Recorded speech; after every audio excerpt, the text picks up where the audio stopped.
Okay. We didn't have a share last week, so I think I will, besides discussing the current events, which is the most important part of the share, I will try to include thoughts on this week's Sedra as well as last week's Sedra. Many of these thoughts I've expressed already, but I think in order to convey certain feelings about what is happening lately, it's necessary for me to repeat some of these thoughts. Now, Parshas Vayeira begins about how Abraham is waiting outside his tent 3 days after the bris milah.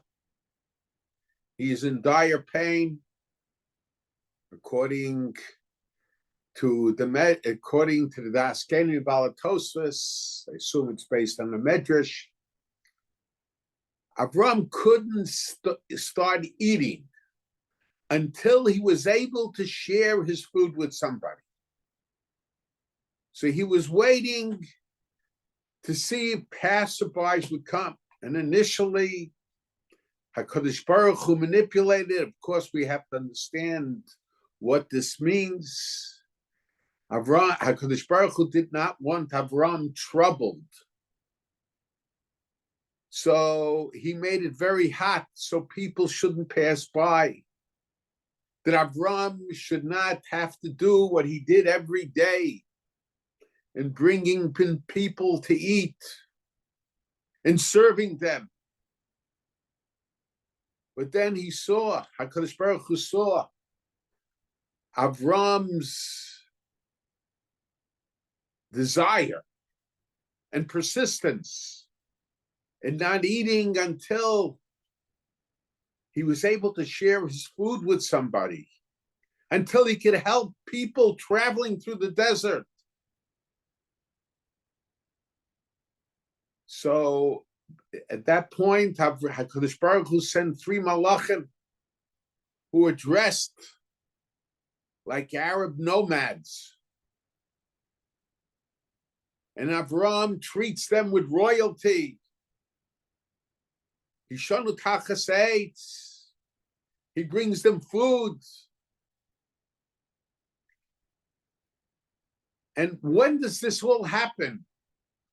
All of this happens 3 days after the bris milah. And there has to be a certain connection in thought between the two. Now, of course, there is famous because it was 3 days afterwards, and that HaKadosh Baruch Hu came to be Mevaka Cholahem, and we learn about that v'halachta b'drachav. But the whole episode of the 3 malachim, the 3 angels that came immediately after the bris milah has to be understood. Now, Avram is unique, I think, from all the Avos, all 3 Avos, in the sense that Avram is a universal figure. Avram is not only a universal figure in the Torah, but even to this day, there are so many religions that point to Avram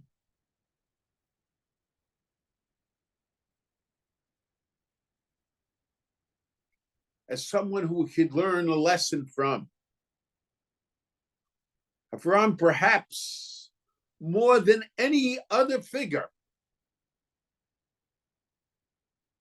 represents universalism.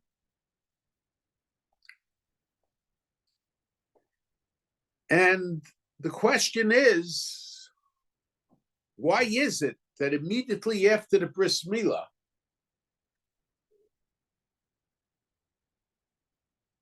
does this episode take place?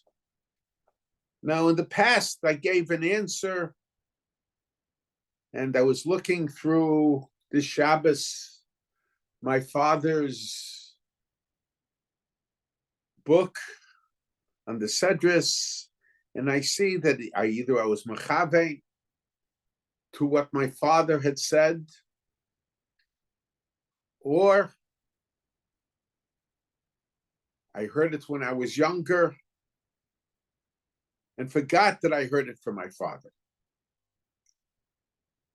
But my father said that the bris milah represents the separation of the Jewish people.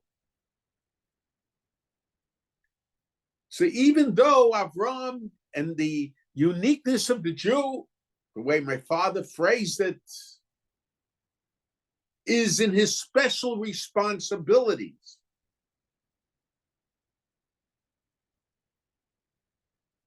A B'ni Bechori Yisrael, he's the eldest, figuratively, the eldest son of HaKadosh Baruch Hu. So up till the bris milah, Avram was not yet considered Jewish, halachically Jewish. I mentioned many times that there is a machlokes whether Avram was considered a ger or he was considered the first Jew without having gone through the process of gerus, without having becoming a ger. But whatever it is, from the point of the bris milah, that's where Avram assumes his distinct role, separation.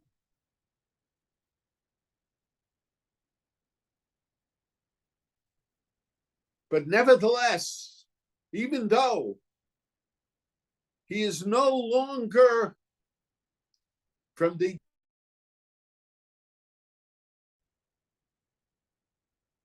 he's no longer just part of the regular society, but he's separated to a large degree from the regular society. And in a sense, all of Parshas Lech Lecha is that way. Lech Lecha me'atzecha mimlatcha beis abicha. Separate yourself from your father's house, from your former country. But Vayikach, he told Lot, he takes Lot with him. But ultimately, he has to separate himself from Lot. But Yipared Ishmi Alachiv. But that process of separation is completed with the bris milah. But nevertheless, Avram's concern for mankind did not wane because he got this, if I could use from the perspective today, this nationalistic identity. He remained committed to mankind. And this is the answer that my father writes in the Sefer. It's written in English. I think the warmth and the light. And we have to be concerned about what happens to the nations of the world. Not only because we are part of the human race, and every human being was created b'tselem Elokim, was created in the image of God. But ultimately, unfortunately, sometimes the way the nations of the world act has an impact on the way we act.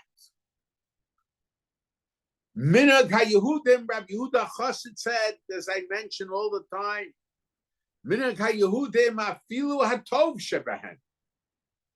The custom of the Jews, even the best of them, Minhag HaGoyim asher b'socham hen yoshvim, is like the minhag of the nations of the world, in whose midst they live. So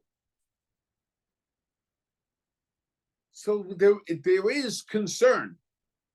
But in any case, there is concern. Avram did not lose his concern for mankind. But I want to suggest something more than that. And this idea that I have mentioned before, and in these days, I think it's imperative to us to realize that. The question is, does our Judaism emanate from our universalism, or does our universalism emanate from our Judaism? And I think the Torah here wants to emphasize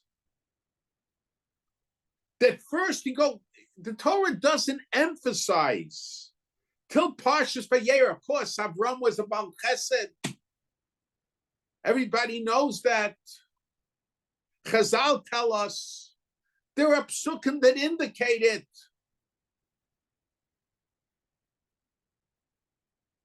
Ves hanefesh asher asu b'choran. But Avram was concerned about all human beings before he went for Keres. But where does the Torah emphasize Avram's concern, his gemilas chasadim, his doing kindness, his rachmanus? Only after the Geras. Even though he had all these traits, beforehand. And I've mentioned, it's very interesting, the Torah tells us about Basya, who saved Moshe.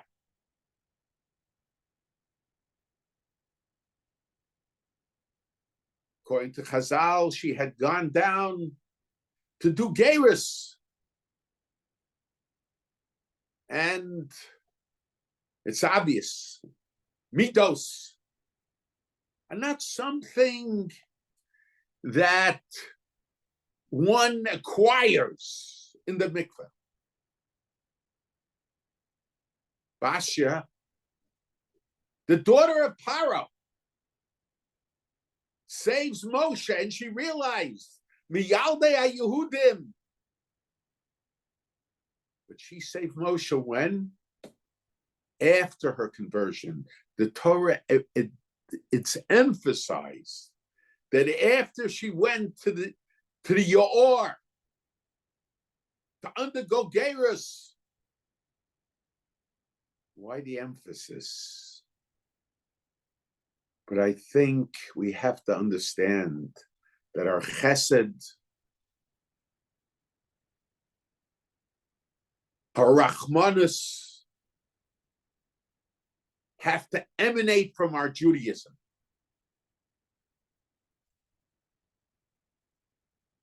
And I think that's here also. Immediately after Abraham becomes a Jew, the Torah emphasizes the gemilas chasadim, and gemilas chasadim to everybody.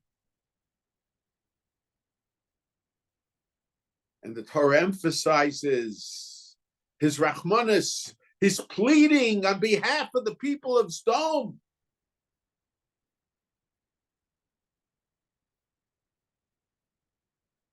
To emphasize that these traits that are not usually associated with just being Jewish. A universalist understands the idea of chesed. They understand the idea of gemilus chasadim. But nevertheless, we have to do it because that's part of the definition of being Jewish. What are the traits of Avraham, Yitzchak, and Yaakov? Rachmanim, Baishanim, Gomle Chasadim. Being descendants of Avraham, we have to show Rachmanus. We have to show Gemilus Chasadim, just as Avraham did.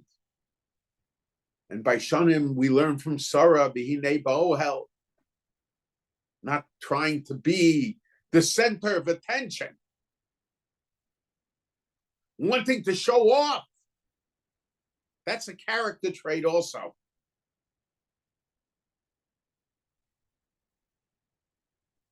So we have to associate these traits with being Jewish. And regarding the when HaKadosh Baruch Hu says to Avram that he's going to destroy Sodom and Gomorrah, the Torah tells us an interesting thing, or that he might destroy Sodom and Gomorrah. The Torah says that HaKadosh Baruch Hu says, can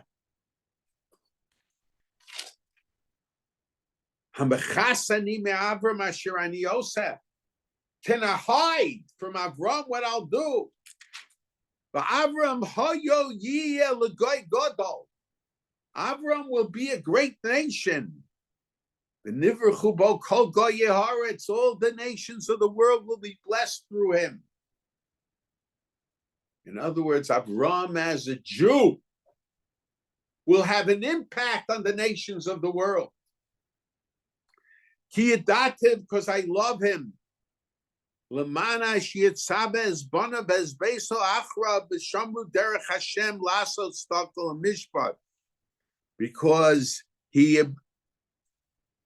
Because he commands his children and his house after him to do charity and mishpat and justice.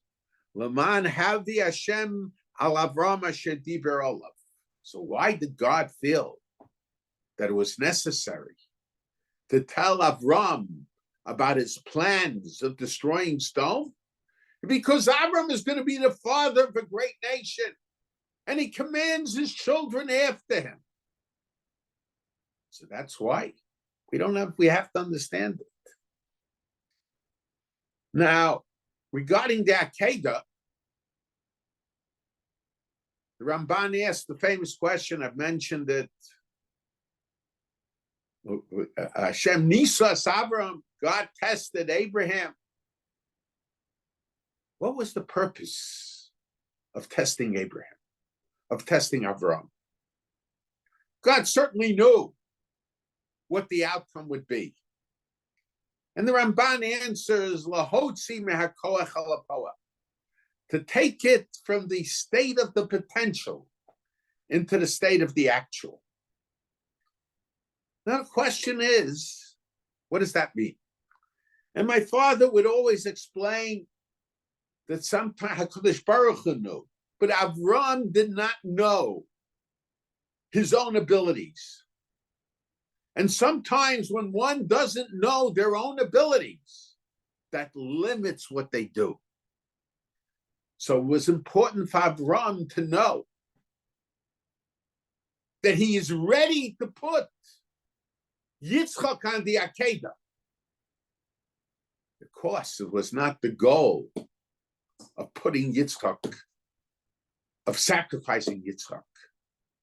But the goal was for Avram to know that if HaKadosh Baruch Hu will tell him to do that, he'd be ready to do it. And it's that knowledge of the strength that he had that gave him the ability to accomplish even more. But I wanted to suggest an additional approach, whether the Ramban means it or doesn't mean it. You know, many people have abilities. And there are many things that have to be taught by example. As a matter of fact, my father would say that when the pasuk says "Lamana sheyitzaveh banav bezbeis u'afra," because he commands his children after him, which everybody interprets to mean he commands his children how to act, even after he's not there. My father would suggest an alternative explanation, which is not in disagreement with the main explanation or the simple explanation. He commands his children after him by his example. Not just by lectures, not just by teaching, not just by speeches, but by his example.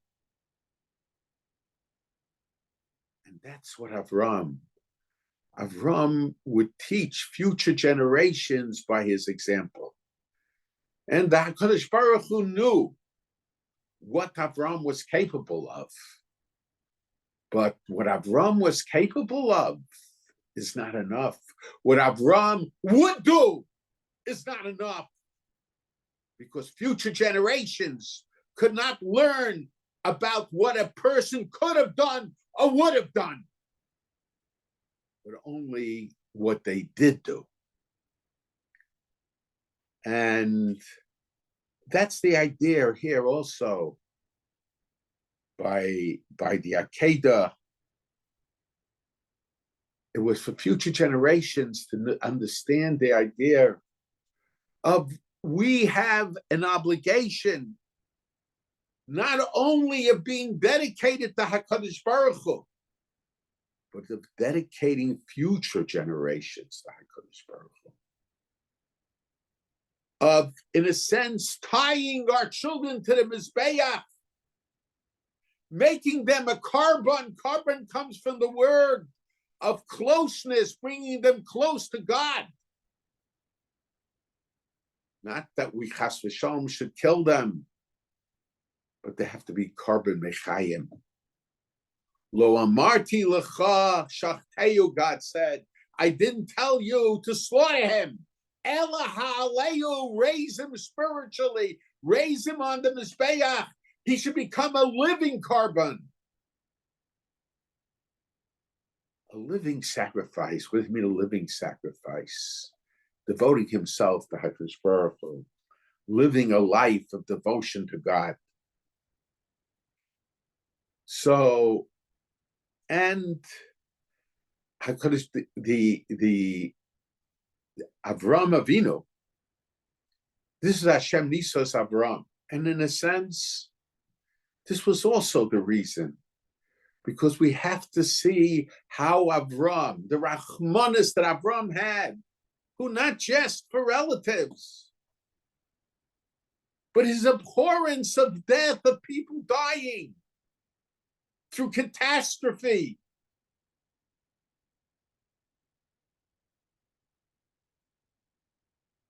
So we learn from Avram, but HaKadosh Baruch Hu had to tell Avram of his plans in order that future generations should see how Avram bargains with HaKadosh Baruch Hu because of his concern for human life.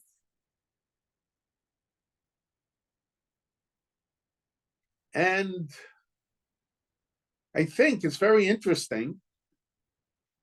I mentioned in Shul this the Shabbos that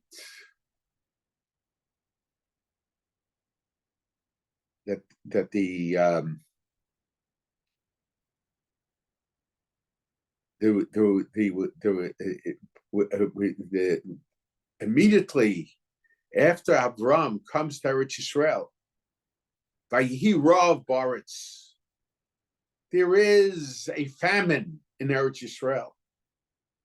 And Avram is forced, at least the way most Mefarshim understand it, not everybody, Avram is forced to go down to Egypt. And it seems odd that Avram comes to Eretz Yisrael in order to leave immediately.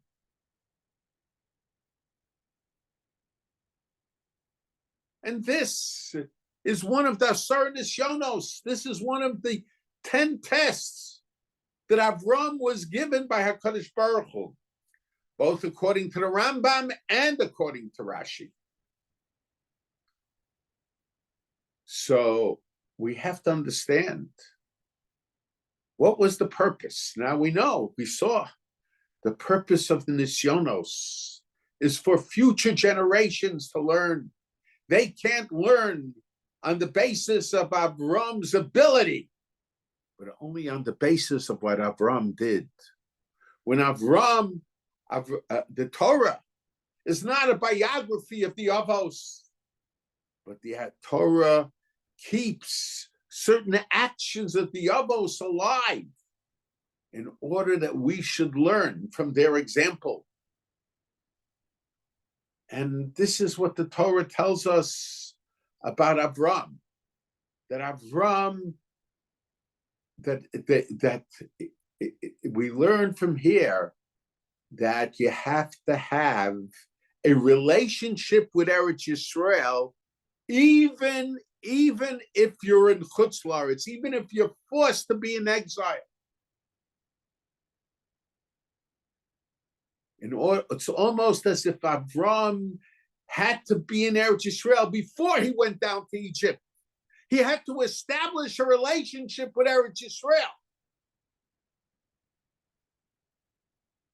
And we Jews of Chutz La'aretz, we have to know that we have to have a relationship with Eretz Yisrael. And the question is, according to the Rambam Shita, there is a chiyuv, there's an obligation to live in Eretz Yisrael.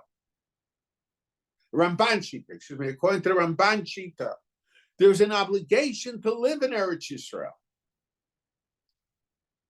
What is our heter? Okay, you can say we rely on the Rambam. Well, it's not so explicit. What is our heter, according to the Ramban, of living in Chutz La'aretz, and especially in the United States? I think our heter is, and I've seen in Achronim, not talking about the United States, that a Jew of Chutz La'aretz can fulfill the mitzvah of Yishuv Eretz Yisrael. As a matter of fact, many Achronim say that if you have a choice between moving to Eretz Yisrael and staying in Chutz La'aretz, but in being in Chutz La'aretz, you will be able to contribute more to Eretz Yisrael being the residence of the Jew. You've fulfilled the mitzvah in a greater manner by living in Chutz La'aretz. Today, when so much is dependent upon the United States, when so much is dependent on political pressure, that is our obligation of Yishuv Eretz Yisrael.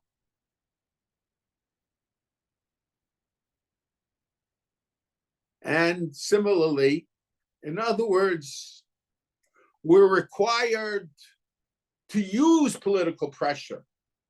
As I mentioned in the share 2 weeks ago, we have to let our representatives know that if they do not support the Jewish people in Eretz Yisrael, we will hold them accountable.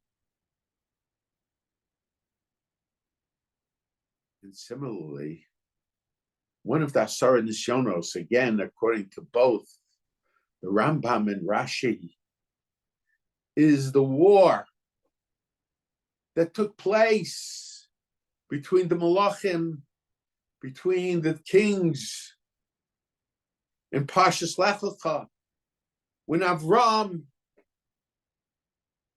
galvanizes the people of his camp and goes to save his Achiv, his relative Lot, even though they separated ways.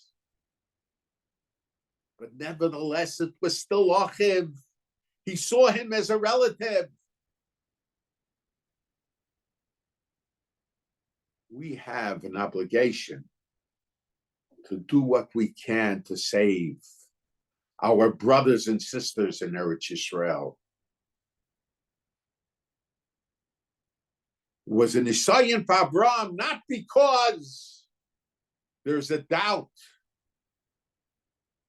about Avram's understanding what's the proper way to act. But part of it, of course, he didn't complain. That's part of the Nisayah. But it's more than just that. It's the way he acted. We have to learn of our obligation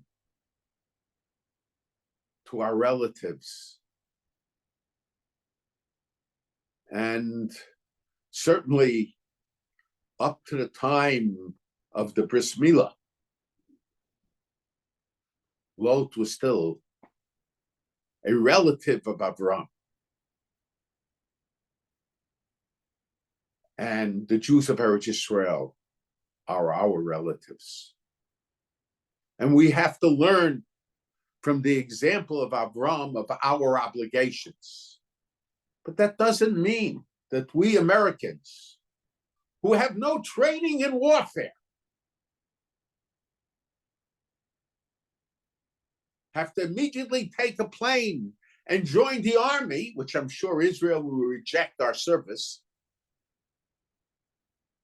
because you need training to fight a war.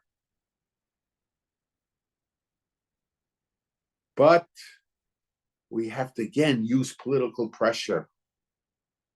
We have to attend demonstrations. We have to hold the legislators and the executive departments and the mayors and governors responsible for what they say. Yes, even the universities. We have to let them know that we are interested parties. And if they train their students to be anti-Semites,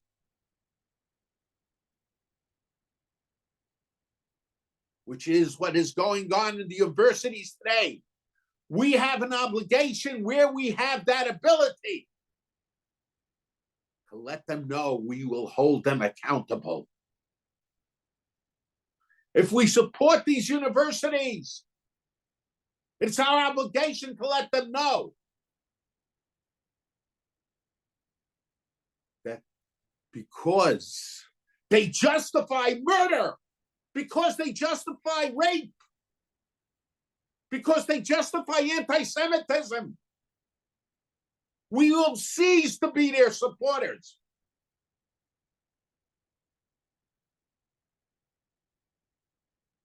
So, L'man Hashir Tzava, we have to learn from Avram Avinu our obligation we have to learn from Avram Avinu about our obligation to Eretz Yisrael, even in Chutz La'aretz, and our obligation to the Jews of Eretz Yisrael.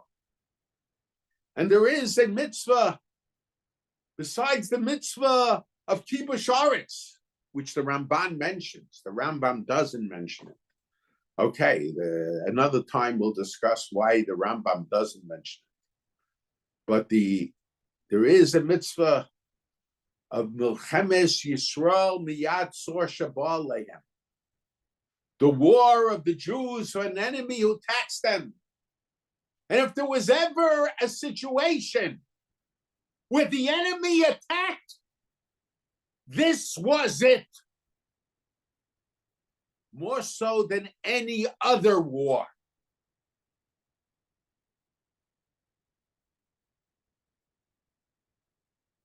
So, but how do we fight that war? We fight that war by using political pressure, by being an aid. You know, when you have an army, not everybody shoots. They learn how to shoot. But there are people who prepare food. There are people who become medics.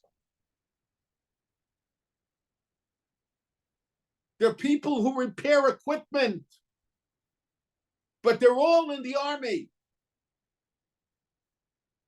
And they're all fighting for Israel. Fighting for the Jewish people. And we have that same obligation. Even if we're not pressing the guns, even we're not shooting, we're fighting the war when we use political pressure, when we attend demonstrations. And I mentioned 2 weeks ago, it bothers me very much that Jewish organizations, religious organizations, Orthodox organizations will emphasize how important it is with many letters. How important aid to private education is. Aid to religious education. But when they make a meeting and they will join in demonstrations, not just with other Jews, but even with non-Jews, they would join demonstrations.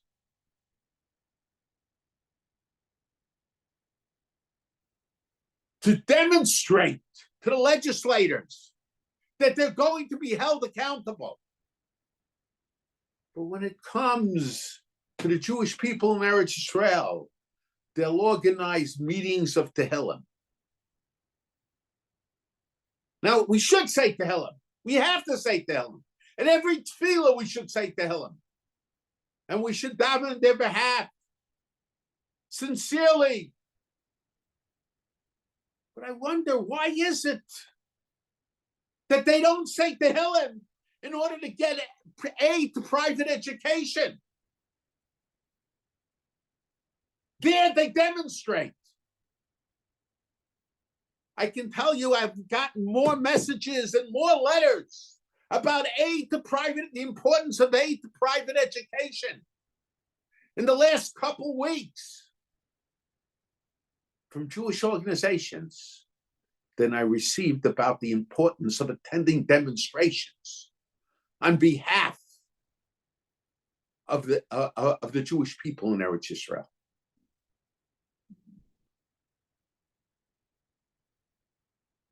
There's a question about our sense of priorities. They're both important, but they can't be even compared.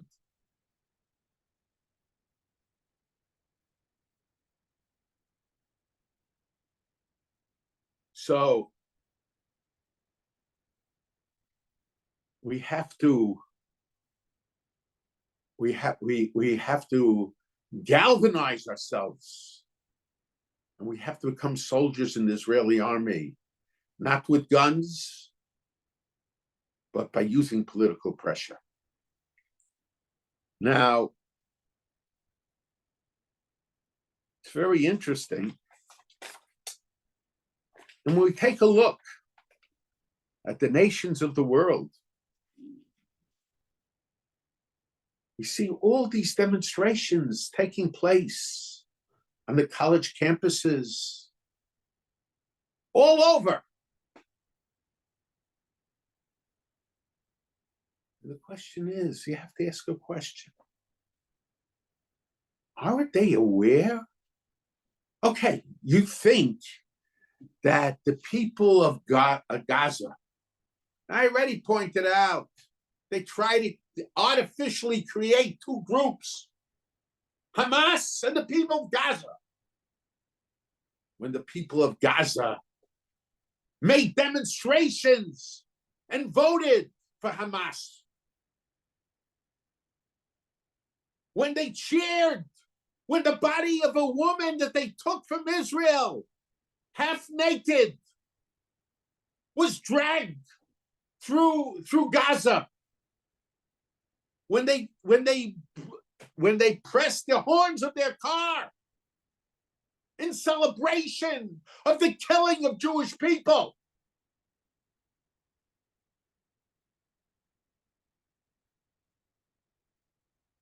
So that's artificial. That's an excuse. But my question is, where is the consistency of all these people? The universalistic idea of fighting for life. Where were they? Immediately after Simchas Torah. Why didn't they demonstrate? It's very interesting. The Torah tells us in this week's Sedra that HaKadosh Baruch Hu told Avram, he told him, Yom Hashem zakas dom va'arora ki rabba v'chatasim ki kav demod. Dana ve'era hatzasa haba layasu kolabim lo eda. God said, I hear the cries, the screams from Sdom. I'm going to go down to check. What's like there? God says, I'm going down to check. And the same expression is found by the Dor HaFlaga, where they built the Tower of Babel, where they were rebelling against God. God said, I'm going to go down and check. Vayeira, and I'll know. What God needs to go down in order to know. But Mefarshim point out that when you have to fully make a determination, don't base it on the cries and the screams. You have to go down and check the facts yourself. Where are these people? Why didn't they check the facts? Why don't they make mention when they asked that Nazi Congress lady, what do you say about the cutting off of the heads of the young children that your Hamas warriors did? What did she respond? She didn't respond. And they repeated the question. And again, she ignored it. But then, when a bomb that Hamas itself sent did not landed near a hospital, so she made up this lie of 500 people being killed, of children being killed, and all Israel's fault. So let's understand it. It's not because of a concern for human life. It's not concern for children. It's plain anti-Semitism. It's not that she's not concerned about Jewish life. She wanted the Jewish children killed. And they say, oh, Gaza is different. And they're not working about the protesters. They're not talking about Hamas, even though when they're all interviewed, they do say that. They're talking about the Palestinians in Gaza. So first of all, the Palestinians in Gaza, as they call them, are the enablers. They participate and celebrate in the cutting of the heads of little children. You know, I sometimes used to listen to recordings of the speeches of Hitler, Yamach Shemo. And I wasn't shocked about it. But what shocked me was the response, the clapping.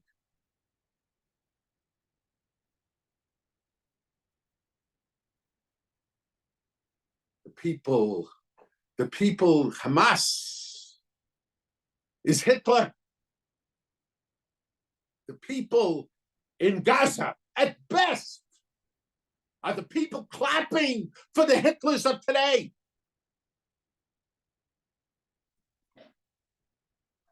What even is more shocking. And, you know, you have all these left-wing groups that always scream against Israel.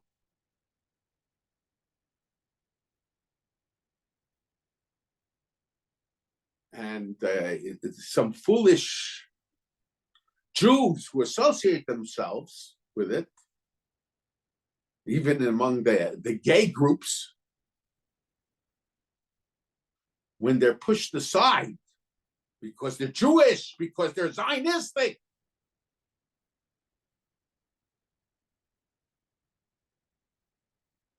they fail to recognize that all this stuff is a cover. Ultimately, they're anti-Semites. Many of these left-wing groups. That's their most basic thing. They will reject Jews who have the same opinions as them because they're Jews.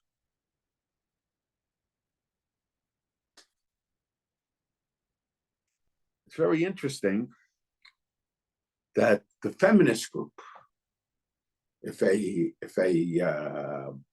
someone who owns a company says a word that somehow could be interpreted as being improper to a lady, there's a federal case, there is a lawsuit. I mean, I have a very close friend who owned an insurance company. And he once made an advertisement for his insurance company.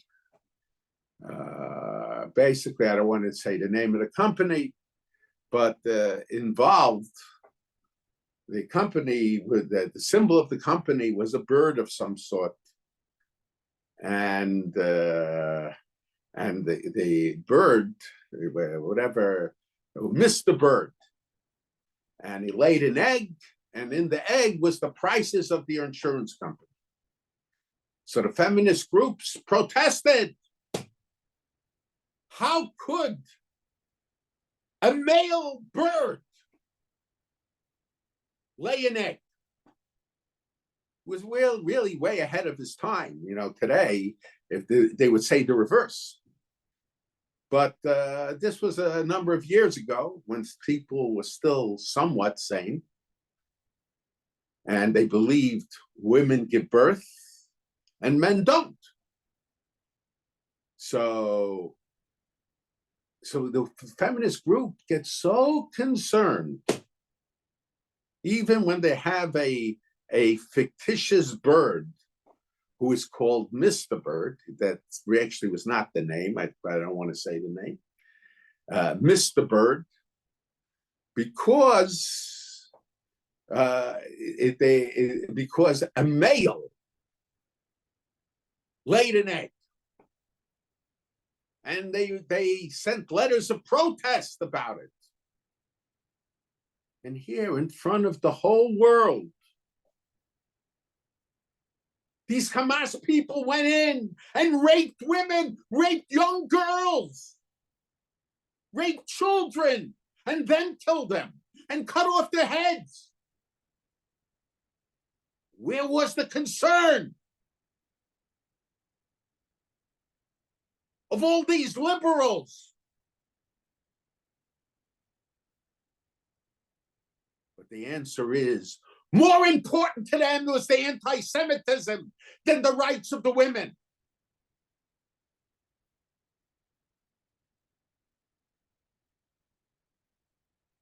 It's okay. They want to treat the Jew as they're nothing. We're the foolish Jews that associate with these groups. When time and time again, they're sometimes pushed aside. When they sometimes were the founders of these groups. They're hypocrites and stupid at the same time. Now, it's very interesting. Then we have Jews that we have Jewish groups that are protesting. At least, I don't know that they're Jewish, but they claim to be Jewish. You know, you think if you put on a tallis, you're a Jew, or your peer is a Jew. There's a difference between uniform and costume.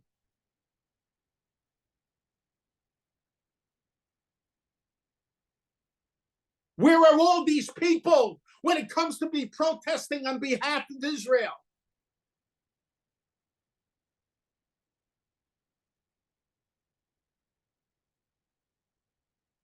They want to be the center of attention.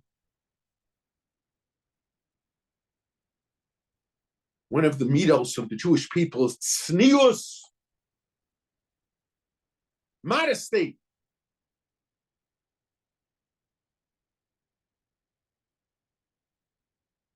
Don't want to be the center of attention. But these people who put the costume of a tallis on,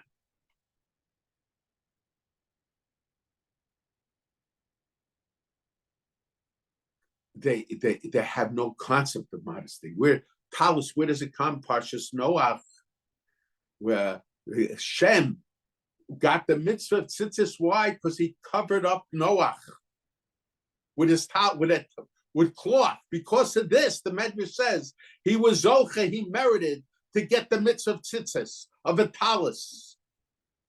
Tallis represents covering up, modesty, not show off.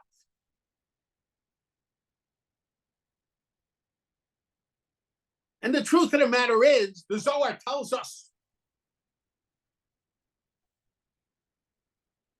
that just like there is Amalek among the nations of the world, even among the Jews, there's Amalekios. These Jews, or those who call themselves Jewish, to me, they have the attitude of the Nazis. And if they're not the ones proclaiming, like Hitler and Machshamo, they're like the ones who are clapping to the statements of Hitler. Where were they the day after Simchas Torah? When Jewish babies' necks were cut. If they are Jewish, they're the Amalek among the Jewish people.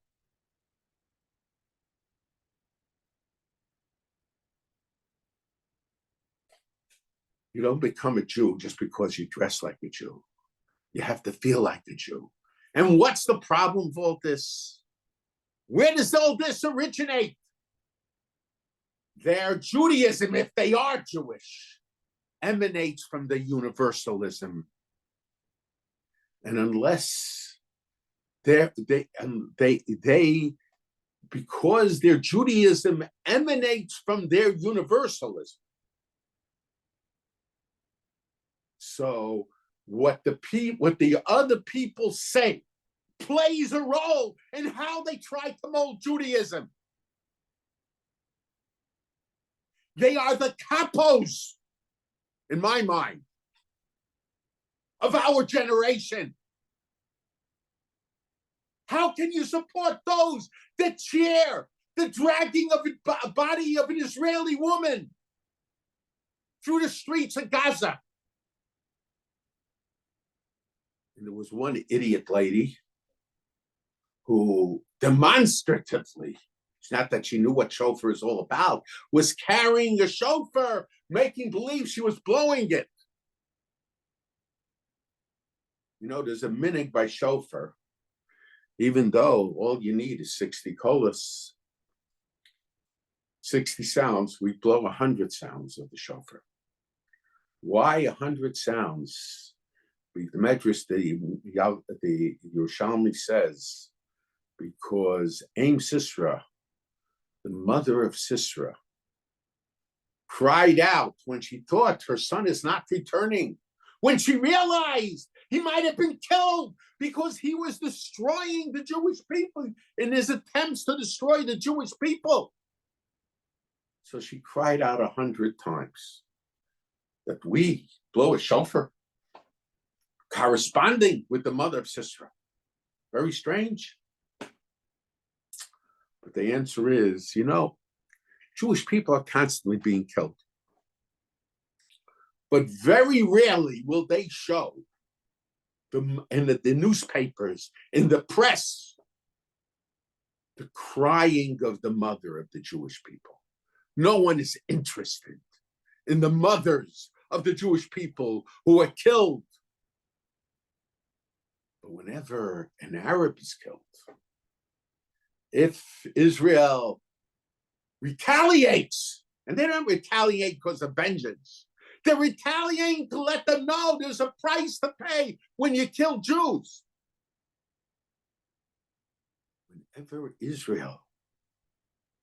Whenever Israel retaliates, so they don't show the picture of the mother, the Jewish mother, only with the Arab mother who was killed.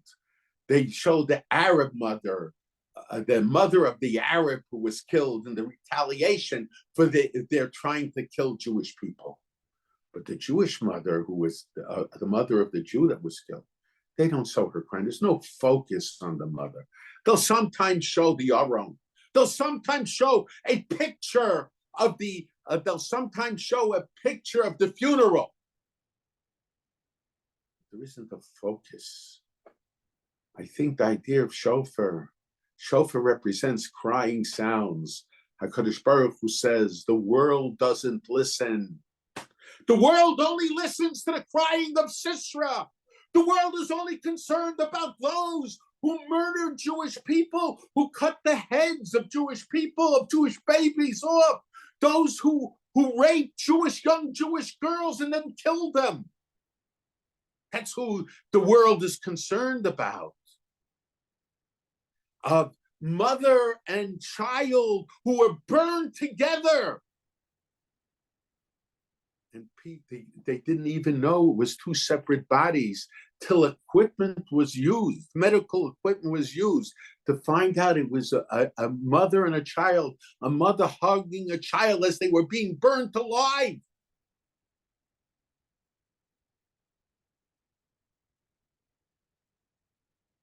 So the world was only interested in the lives of the murderers and those who support the murderers.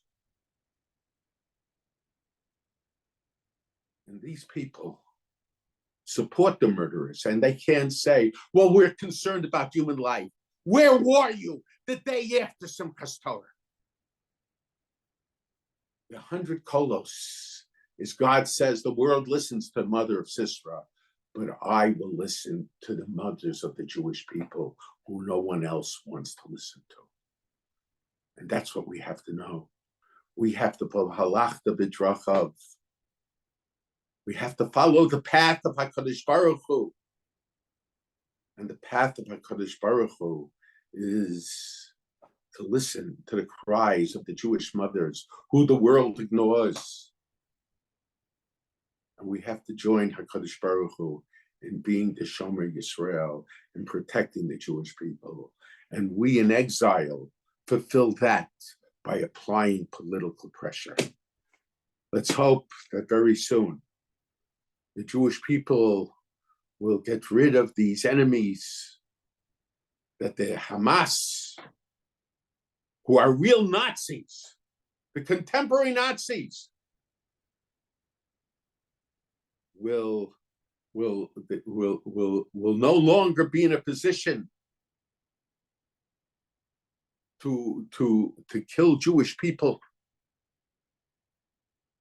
And if the Jews who act like the Amalek, who support the murderers of the Jewish people, who support those who cut the necks of Jewish babies,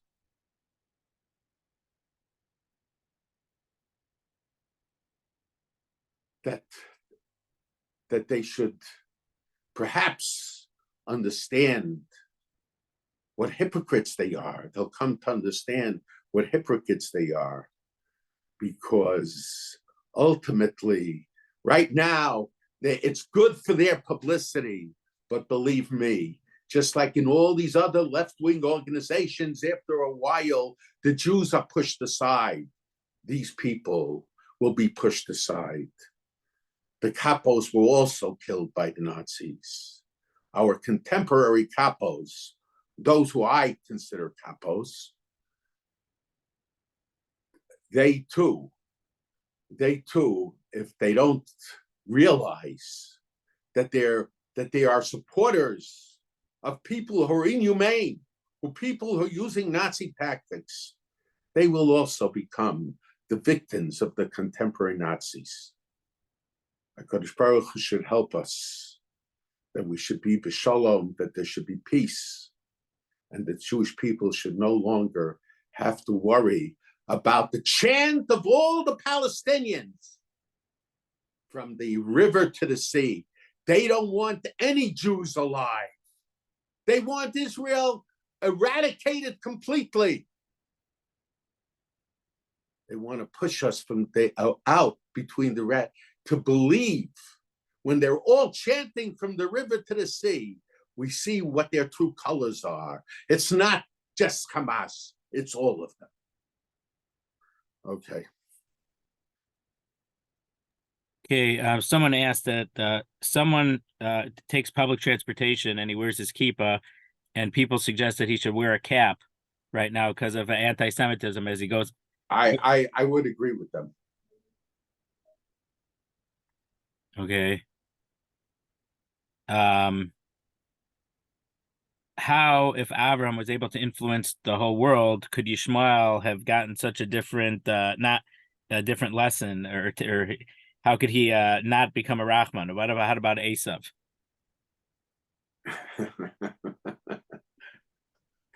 It didn't mean that the Avram's influence was on everybody.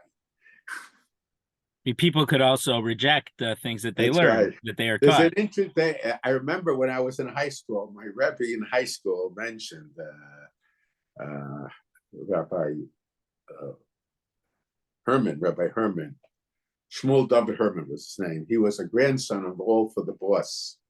So I don't know what he mentioned. He said there was a man in Radin that lived near the Chavetz Chaim. And he says he would be Mechal Shabbos publicly.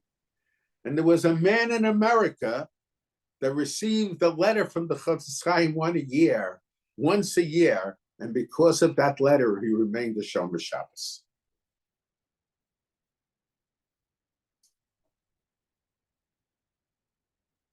Is there a way that we could eradicate the Amalek within the Jewish people? It's not my words. It's what someone wrote. The only way to eradicate the Amalek among the Jewish people the question is why they're doing it.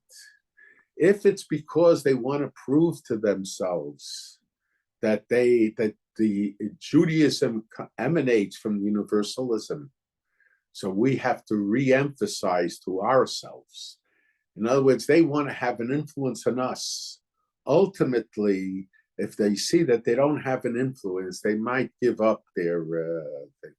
And the other way, by preventing them from having an influence on others, that's the way we eradicate them. It's not that they're Amalek, they're Amalekios. They're the source of the philosophy of Amalek among the Jewish people. They want to bend over backwards to, in a sense, yes, we're Jewish, but we're mainly not Jewish. And then some of them, my impression was, and this is my own impression, I'm not a psychiatrist, I'm not a psychologist, I can't give it a medical diagnosis, but watching them, it appeared to me, and again, I'm not a professional, it appeared to me that most of them had some mental illness, acted very, very strange, singing and dancing about people dying, and having a good time, I should add. That's the way it appeared to me. And probably many of them are a group of people that somewhat have some, my impression was, again, I'm not a professional, but my impression was there was something lacking. You know, the Secretary General of the UN talked about things being in a vacuum. And some of these people appeared to me that between their ears, there was a pretty big vacuum. So it seems to me that there was a bunch of misfits, in my impression, again, a bunch of misfits that when they're around other people, people look down at them. So when a bunch of misfits come together, so then they feel proud of themselves because they're part of the crowd. So if you have such a person, maybe you can be makar of him and makar of her, and in a sense explain to them and show them and ask them these questions and make them feel like they're part of the Jewish community, and that they don't have to join other misfits to get a sense of worthfulness.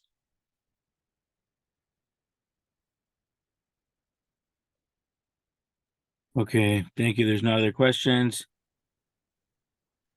We should hear good news. Amen.